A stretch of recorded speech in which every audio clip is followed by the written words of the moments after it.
আপনাদের স্বাগত জানাই আমি আমার কথা শুনবার জন্যে। নির্বাচন নিয়ে একটা তোড়জোড় শুরু হয়েছে, আমরা দেখতে পাচ্ছি বিভিন্ন রাজনৈতিক দল এটি নিয়ে নানা রকমের কাজকর্ম করছে। নির্বাচন কমিশনে কিছু তৎপরতা দেখাচ্ছে এবং সরকার তো বলছেই যে ফেব্রুয়ারিতে নির্বাচন হবে এবং কোনো পরিস্থিতি নির্বাচন মানে একদিনও পেছানো যাবে না, বা কেউ চেষ্টা করলে সেটা রুখে দেওয়া হবে, এরকম একটা ভাব সরকারের মধ্যে আছে। আমার কথাকে কেউ যেন বিকৃত না করেন, তার জন্যে আমি নির্বাচন সংক্রান্ত বিষয়ে আমার মূল কথার পুনরাবৃত্তিটা আরেকবার করতে চাই। আমি ফেব্রুয়ারি মাসে নির্বাচন দেখি না, প্রথম কথা। কিন্তু রাজনীতিতে একেবারে মেপে 3 ক্ষণ ধরে কথা বলা খুব কঠিন। তারপরে আমি বলছি আমি ফেব্রুয়ারিতে নির্বাচন দেখি। হ্যাঁ, নির্বাচন একটা হতে পারে, কিন্তু সেটা কোনো নির্বাচন হবে না। এটা হচ্ছে আমার দ্বিতীয় কথা, মাথায় রাখতে হবে। এটা 2014, 18, 24-এর ধারাবাহিকতার একটা নির্বাচন হবে, একপক্ষীয় নির্বাচন, একটা ফার্স্ট ইলেকশন, অনেক সংঘাতময় নির্বাচন হবে। এই সংঘাত টংঘাত আমি যখন বলি তখন অনেকে আমাকে আবার বকাঝকা করেন, ট্রল করেন, কিন্তু সরকারের উপদেষ্টারা বা কর্তা ব্যক্তিরা যদি বলেন যে আগামী কয়েক মাস এর মধ্যে দেশ সংঘাতময় হয়ে উঠবে, তখন কারো খুব একটা খারাপ লাগে না তাতে। যাই হোক, এবং তৃতীয় কথা হচ্ছে এই নির্বাচনটিতে মূলত আমি এই কথা বহুবার বলেছি যে নির্বাচনটা অনেক আগে হয়ে যাওয়া উচিত ছিল। নির্বাচনটা ডিসেম্বরের মধ্যে হওয়াটাই বাঞ্ছনীয় ছিল, এবং আমি এটা বলেছি যখন আমি বিএনপিকে নিয়ে কথা বলেছি যে নির্বাচন যত পেছোতে থাকবে, নির্বাচনটা বিএনপির ধীরে ধীরে হাতছাড়া হয়ে যেতে থাকবে, অর্থাৎ ফলাফলটা হাতছাড়া হয়ে যেতে থাকবে, they will lose their ground, এবং সেটা এখন অনেকখানি হচ্ছে। এবং সব মিলে এটা আমি বলেছি যে পরিস্থিতিটা আর বিএনপি নিয়ন্ত্রণে থাকবে না। আওয়ামী লীগ যেহেতু সিনে নেই, আওয়ামী লীগ নিয়ে আমি সেই আলোচনাটা করছি না, কিন্তু দুটো দল যেহেতু প্রধান, আওয়ামী লীগ এবং বিএনপি, বা বিএনপি এবং আওয়ামী লীগ, সেই বিবেচনায় বিএনপির এটা নিয়ন্ত্রণের বাইরে চলে যাবে, এবং বিএনপিকে এমনভাবে এক ঘরে করে ফেলার চেষ্টা চলবে যাতে করে শেষ পর্যন্ত ফলাফলটা, আপনি সেটা নিয়ে কারচুপির অভিযোগ করতে পারেন, আপনি সেটাকে ইঞ্জিনিয়ার্ড ইলেকশন বলতে পারবেন, ম্যানিপুলেটেড ইলেকশন বলতে পারবেন, আপনি অনেক কিছুই বলতে পারবেন, কিন্তু ফলাফলটা যেটা শেষ পর্যন্ত প্রকাশিত হবে সেটা বিএনপির অনুকূলে নাও থাকতে পারে। কথাটা, আমার মূল কথা হচ্ছে এটা। আমি বলছি না এবং সেই ইলেকশন খুব একটা অ্যাকসেপ্টেবল ইলেকশন হবে না, এবং সেই ইলেকশন আসলে বাংলাদেশের রাজনৈতিক স্থিতিশীলতা দেবে না এবং অর্থনৈতিক সামাজিক স্থিতিশীলতা দেবে না। আর যদি কোনোভাবে নাটকীয় কারণে বিএনপি জিতেও যায়, সেটাও অনেকে, কারণ এই কথাটা বলে রাখা ভালো, সেটাও তার জন্য খুব একটা ভালো কিছু হবে বলে মনে হয় না, যে পরিস্থিতিকে সামাল দিতে হবে। এগুলো করিডোরের আলোচনা, আমারও মোটা দাগে কথাবার্তা, মানে আমি আমার প্রেডিকশনও মোটামুটি এরকমই। এখন মূল কথায় আসি, নির্বাচনটা কি হবে? আমরা দেখছি ইলেকশন কমিশন খুবই তৎপর কথাবার্তায়, কিন্তু প্রধান ইলেকশন কমিশনার কিন্তু এটাও বলছেন, যখন তাকে প্রশ্ন করা হয় যে আওয়ামী লীগ অংশ না নিলে নির্বাচন নিয়ে তো প্রশ্ন উঠবেই। তবে তার বক্তব্য হচ্ছে যে ভোটাররা ভোট কেন্দ্রে আসলে, তাদের তো সমর্থক গোষ্ঠী আছে, তারা যদি ভোট কেন্দ্রে আসে সেটা একটা পার্টিসিপেটরি ইলেকশন হবে। পার্টিসিপেটরি ইলেকশন, অংশগ্রহণমূলক ইলেকশন, আর অন্তর্ভুক্তিমূলক ইলেকশন, ইনক্লুসিভ ইলেকশনের মধ্যে একটা বড় পার্থক্য আছে। ইনক্লুসিভ ইলেকশন হচ্ছে আপনি সবাইকে নিয়ে নির্বাচন করবেন, আর পার্টিসিপেটরি হচ্ছে সবাই পার্টিসিপেট করছে, আসছে যাচ্ছে, যার ইচ্ছে হলো না সে গেল না, এরকম একটা ভাব, এবং সেটা ভোটার পার্টিসিপেশন অর্থাৎ বোঝায়। এই একই কথা কিন্তু আমরা 24-এ শুনেছি, 14-তে শুনেছি, ইলেকশন কমিশনের কাছ থেকে শুনেছি, সরকারের কাছ থেকে শুনেছি যে ভোটাররা আসলেই তো হলো। এমনকি কোনো আন্তর্জাতিক শক্তির কাছ থেকে শোনা গেছে ভোটার পার্টিসিপেশনটাই হচ্ছে মুখ্য, দল মুখ্য নয়। কিন্তু আন্তর্জাতিক নির্বাচনী মানদণ্ডে রাজনৈতিক দলের অংশগ্রহণটা অত্যন্ত গুরুত্বপূর্ণ। নির্বাচনটাকে প্রতিযোগিতাপূর্ণ, প্রতিদ্বন্দ্বিতামূলক নির্বাচন হতে হবে। আপনারা লক্ষ্য করলে দেখবেন যে বিএনপি এখানে একটা কৌশলী অবস্থান নিয়েছে। তারা আইনি প্রক্রিয়ার মধ্য দিয়ে কোনো দল নিষিদ্ধ হলে তাতে তাদের কোনো আপত্তি নেই, কিন্তু তারা এক্সিকিউটিভ অর্ডারে দল নিষিদ্ধের বিপক্ষে। আওয়ামী লীগ এক পেশে ইলেকশন করেছে কয়েকটা, 14, 18তে বিএনপি এবং অন্যান্য দল অংশ নিয়েছিল, কিন্তু যদিও সেটা এক পেশি, কারণ দিনের ভোটটা রাতে হয়ে গিয়েছিল 24-এ। কিন্তু লক্ষ্য করলে দেখবেন যে সেই নির্বাচনগুলোতে আইনি প্রক্রিয়ায় বা এক্সিকিউটিভ অর্ডারে কোনো রাজনৈতিক দলকে নির্বাচন করতে বাধা দেওয়া হয়। কেউ নিষিদ্ধ ছিল না, কারো কার্যক্রম নিষিদ্ধ ছিল না, নির্বাচন করতে চাইলে তারা করতে পারতেন। 24-এ বিএনপি সহ অনেক রাজনৈতিক দল নির্বাচন বর্জন করেছে। ইয়েস, জামায়াতে ইসলামী নিবন্ধন বাতিল ছিল, বিষয়টা আদালতে চলেছিল। জামাত অফিসিয়ালি 18 নির্বাচন করতে পারেনি। যদিও জামাত এবং বিএনপির মধ্যে তখন দূরত্ব ছিল এবং বিএনপি তখন যে জোট গঠন করেছিল জাতীয় ঐক্য ফ্রন্ট, সেখানেও বিএনপির একটা কমিটমেন্ট ছিল ডক্টর কামাল হোসেন এবং অন্যান্যদের কাছে যে জামাতকে সঙ্গে নিয়ে তারা কিছু করবে না। কিন্তু আমরা এটাও দেখলাম যে জামাতের সঙ্গে বিএনপির একটা সমঝোতা হয়েছিল এবং জামাতের প্রার্থীরা তখন জামাতে ইসলামীর নামে নয়, তারা বেসিক্যালি বিএনপির ধানের শীষ প্রতীক নিয়ে নির্বাচন করেছিল। এটাও রাজনীতিতে এক ধরনের দ্বিচারিতার প্রকাশ এবং এই কাজটা ওই দুটো দলই করেছে, বিএনপি এবং জামাত। বিএনপি তার কথা রাখেনি তার অন্যান্য মিত্রদের কাছে, আর জামাতও এই কৌশলে তাদের স্বার্থে তারা সেই সুযোগটা ব্যবহার করেছে।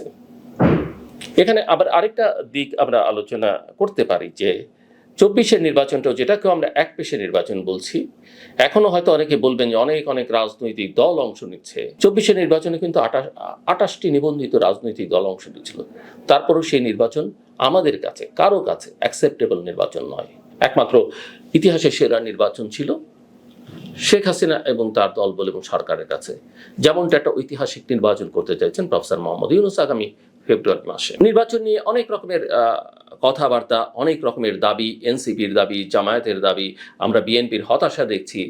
তারাও বলছেন নির্বাচন পিছিয়ে দেবার ষড়যন্ত্র হচ্ছে, বানচালের ষড়যন্ত্র হচ্ছে। কিন্তু ধরা যাক আপনি আওয়ামী লীগ তার কার্যক্রম ইলেকশন করতে পারছে না, এমন কোনো লক্ষণ তৎপরতা সরকারের দিক থেকে বা ইলেকশন কমিশনের দিক থেকে নেই যে আওয়ামী লীগের বাইরেও অন্যান্য নিবন্ধিত রাজনৈতিক দলগুলো, যেমন ধরা যাক জাতীয় পার্টি বা 14 দলীয় জোটের অন্যান্য দল বা আরও বেশ কিছু রাজনৈতিক দল, তারা নিবন্ধিত, তাদেরকে ঐকমত্য কমিশনের আলোচনার প্রক্রিয়ার মধ্যে, সরকারের সঙ্গে কোনো আলোচনায়, নির্বাচন কমিশনের কোনো আলোচনায় কোথাও তাদেরকে কোনো স্পেস দেওয়া হচ্ছে না। তো আপনি এতগুলো দলকে বাইরে রেখে যখন নির্বাচন করছেন, নিশ্চিত থাকেন এই নির্বাচনটা প্রশ্নবিদ্ধ হবে। এবং শেষ পর্যন্ত যদি এই নানান দাবি দাওয়ার অজুহাতে আরো কিছু রাজনৈতিক দল, এই যে এখন যারা অ্যাক্টিভ আছে, ধরেন জামাত, এনসিপি, এরা কেউ যদি বা এরকম আরো কিছু রাজনৈতিক দল নির্বাচন থেকে সরে দাঁড়ায়, তাহলে সেই নির্বাচনটা কি হবে? একেবারে শুধু বিএনপি নির্বাচন, এবং সেই নির্বাচন বিএনপি করে কি আদায়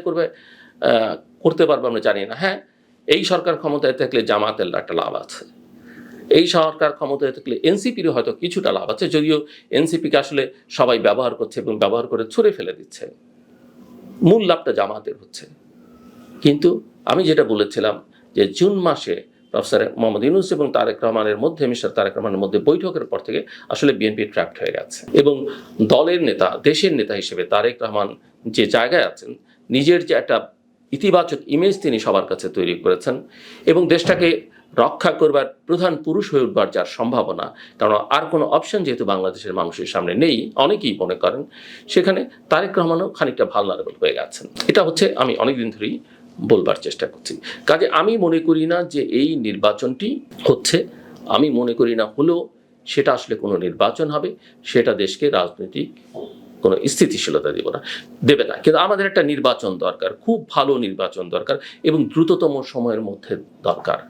এই উপদেষ্টাদের নিয়ে এখন যে বিতর্ক হচ্ছে, সরকারকে নিয়ে যে বিতর্ক হচ্ছে, এরা কি ধরনের নির্বাচন করবে? তারপরে প্রশাসন, পুলিশ তৈরি নেই, আর্মির সঙ্গে সম্পর্কটা কি আমরা সেটা বুঝতে পারি, আর্মিও স্বীকার না করুক, সরকারও স্বীকার করছে না, কিন্তু তারা বুঝতে, এই অবস্থায় আসলে পারস্পরিক আস্থার যখন একটা তীব্র সংকট, তখন আমি কোনো ভালো সম্ভাবনা দেখি না।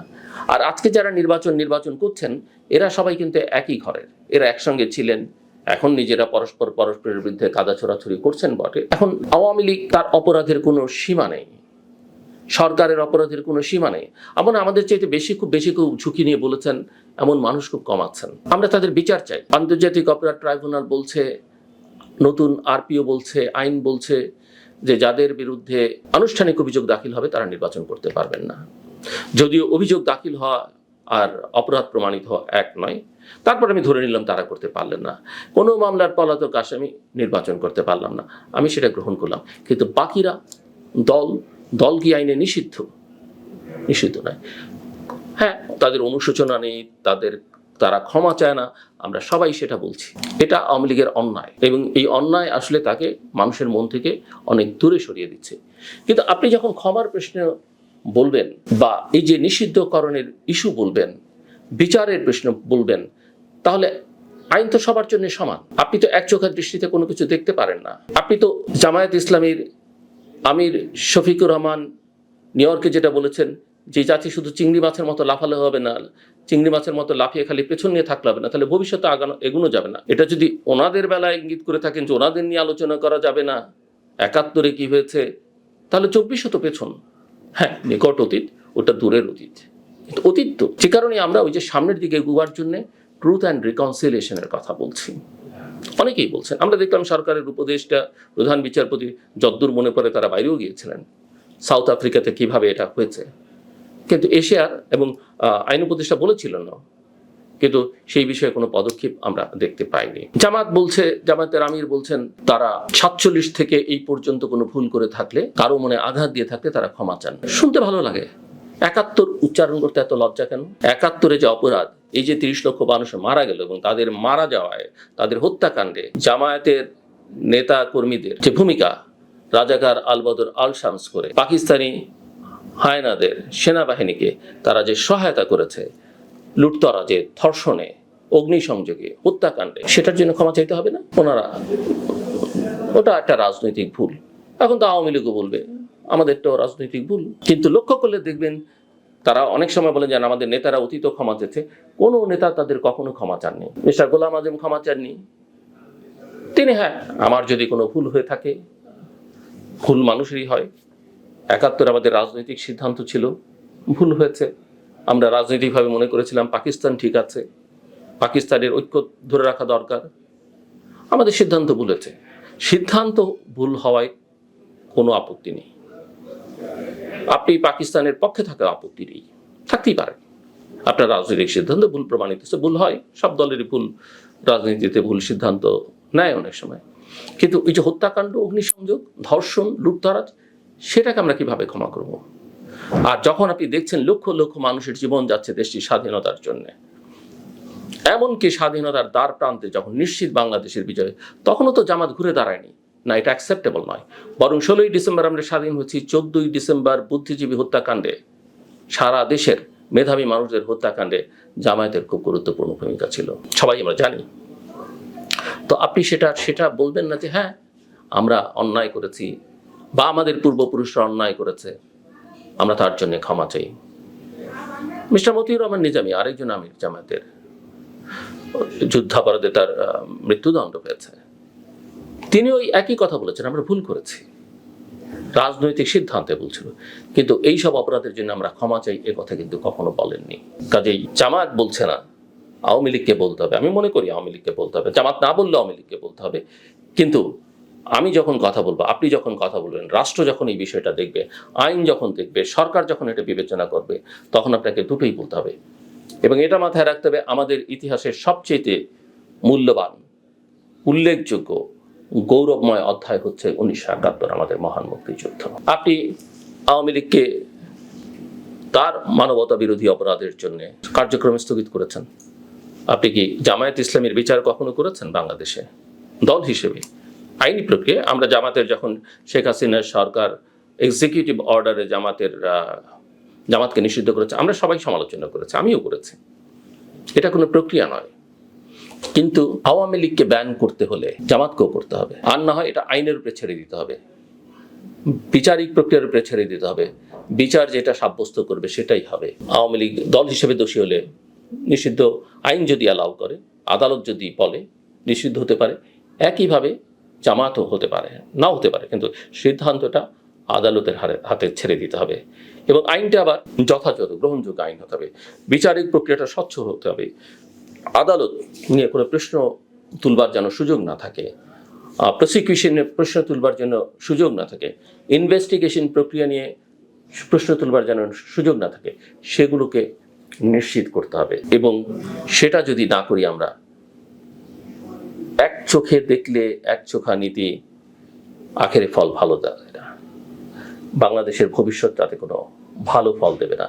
হয় নির্বাচন করলে সবাইকে নিয়ে করুন, আইন করলে, বিচার করলে সবাইকেই করতে হবে, সবারটাই করতে হবে, এবং এই সব বিষয়ে সুস্পষ্ট সিদ্ধান্ত গ্রহণ করবার মধ্য দিয়েই, ইতিবাচক সিদ্ধান্ত গ্রহণ করবার মধ্য দিয়ে আসলে একটা ভালো নির্বাচন, গণতান্ত্রিক প্রক্রিয়ায় উত্তরণের একটা ভালো পন্থা আমরা বের করতে পারি।